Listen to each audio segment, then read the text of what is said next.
ঠিক আছে ঠিক আছে বন্ধুগণ, আজকে সবচেয়ে একটি গুরুত্ব বিষয়, এই গাজীপুর শিল্প কারখানা অধ্যুষিত এলাকা, মানুষের রুটি রুজির আয়ের একটি জায়গা, কিন্তু আমরা দেখতে পাচ্ছি এই শ্রমিক অধ্যুষিত এলাকা গাজীপুর শহর, আশুলিয়া, বিভিন্ন জায়গা অস্থির হয়ে উঠছে।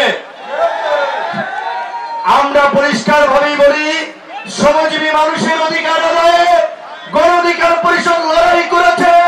শ্রমজীবী মানুষের অধিকার প্রতিষ্ঠিত না হওয়া পর্যন্ত গণ অধিকার পরিষদের এই লড়াই অব্যাহত থাকবে।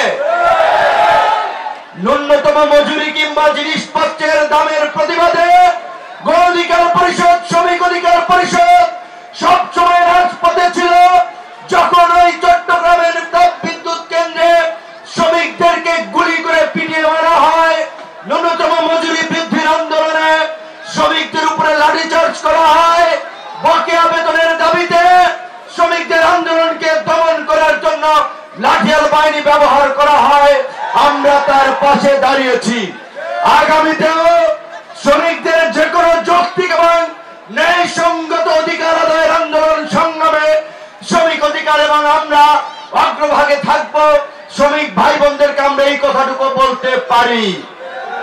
একই সাথে এই যে ৪৫ থেকে ৫০ লক্ষ মানুষের কর্মসংস্থানের জায়গা এই গার্মেন্টস সেক্টর, এই garments sector Vietnam, Bharat, Cambodia সহ যারা বাংলাদেশের প্রতিযোগী, বিশেষ করে আমাদের পতিত স্বৈরাচার এবং তার দোসররা এই রপ্তানিমুখী খাতকে ধ্বংস করার জন্য, বাংলাদেশের অর্থনীতিকে ধ্বংস করার জন্য আমরা গোয়েন্দা সংস্থার মাধ্যমে খবর পেয়েছি হাজার হাজার কোটি টাকা ইনভেস্ট করেছে।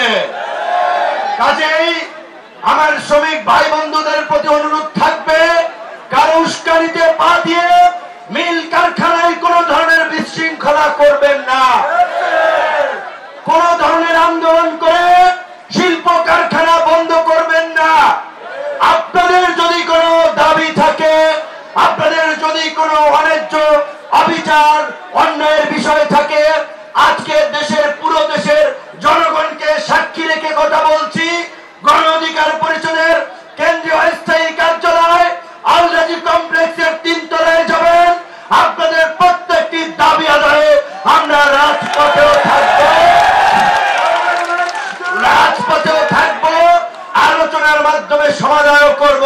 কিন্তু বন্ধুগণ, আপনাদেরকে ভুলে গেলে চলবে না, এই সবেমাত্র ২ মাস হয়েছে ছাত্র জনতা গণ অভ্যুত্থান করে একটা ফ্যাসিস্ট শাসনের পদত্যাগ ঘটিয়েছে, একটা ফ্যাসিবাদী শাসনের অবসান ঘটিয়েছে। এই ফ্যাসিবাদী শাসকরা গত ১.৫ দশকে অন্তত কয়েক হাজার পরিবারকে হাজার কোটি টাকার মালিক বানিয়েছে, কয়েক লক্ষ পরিবারকে শত শত কোটি টাকার মালিক বানিয়েছে। কাজে এই সরকার যেন সুন্দরভাবে দেশ চালাতে না পারে, বাংলাদেশ যেন একটি ব্যর্থ কার্যকর রাষ্ট্রে পরিণত করে, তাই তারা নানামুখী চক্রান্ত করছে। তাই তাদের চক্রান্ত সম্পর্কে সজাগ এবং সতর্ক থেকে দেশকে স্থিতিশীল রাখতে হবে। দেশের অর্থনীতির চাকাকে সচল করার জন্য গার্মেন্টস সহ সকল সেক্টরকে স্থিতিশীল রাখতে হবে।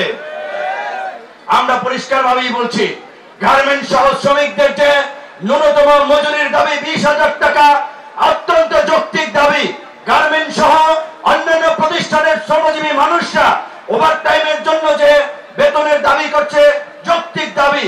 এক্সট্রা ডিউটি করালে মানসম্মত নাস্তা দেওয়া যৌক্তিক দাবি।